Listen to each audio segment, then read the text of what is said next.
Anthony Fauci, disease expert and hero of current day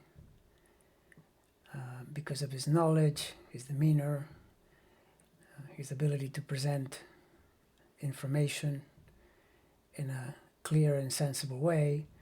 And I would say his honesty too. He transmits a level of sincerity that I think people very much appreciate. This chart does not have an ascendant because we don't know the time. And so planets are where they would be regardless, excepting the moon, which would be somewhere from early Scorpio to about the middle of Scorpio, depending on time of birth. And either way, it's almost certain to be opposite the early Taurus planets.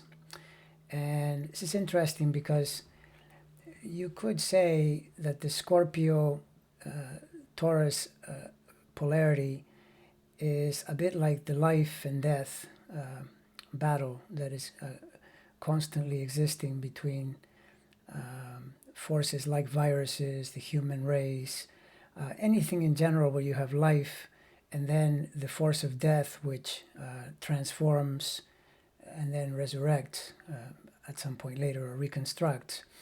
And this is where you see his expertise by way of this these opposing planets, Taurus to Scorpio. Scorpio is the sign of death, infection, for example. You see doctors, surgeons, ambulance drivers, where you're fixing something that is drastically wrong. That's Scorpio.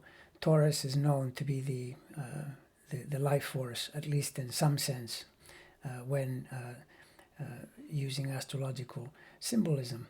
And this shows you one of the astrological rules that has been known for a long time, that the planets that are challenging each other by opposition or square are often the ones that actually make you famous, make you notorious. They literally power and drive your life, although of course they can also destroy you. That's the problem with squares and oppositions. And we see in his chart, it's interesting, he has a Jupiter Sun trine, much like our current president, but it seems a lot more benevolent to me. It seems a lot less self-interested than is the case with Trump. And probably the most interesting thing that you see here is, like Trump, he has a Neptune-Mercury square. And you'll recall when looking at Trump's chart, there's the same square. Now, of course, Trump is a Gemini. Mercury rules Gemini, so arguably it's probably a more prominent planet in Trump's chart. We don't know in Fauci's where exactly it falls. And also, his square isn't quite as tight as Trump's square. It's 27 degrees to 23. When we look at Trump, it's a couple of degrees.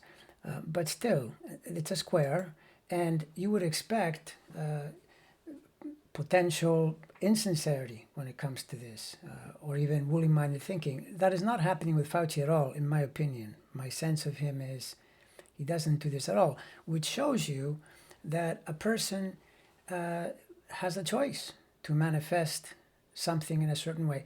I realize that when you say someone has a choice, it becomes a thorny argument because the reply could be, well, yes, but they're in their genetics, their conditioning, the way they were brought up. And so, sure, that's true. Probably Fauci's father was more honest than Trump's father, for example. We know that already. That's part of the historical record. But regardless, here we have in Trump what I think is an inveterate liar. A person who basically lies constantly, and his whole life has become this illusory, made-up story, and he's dragging us all into it. And Fauci isn't doing that at all. You would say with Mercury-Neptune, my sense is that it's promoting his humanitarian, his sense of obligation to society, which is what Neptune can do on the high end, right? Unfortunately, on the low end, well, you get a total liar, which is what this man is. And I gotta say though, when it comes to Trump, it's interesting that we go back to February, early March, and according to him, there were 2 infections, soon to being there no people at all, because we're the U.S. and we're incredibly exceptional. But now he's saying that perhaps we'll only have 100,000 deaths. This is his latest estimate. All I can say is totally unbelievable. That's all I can say.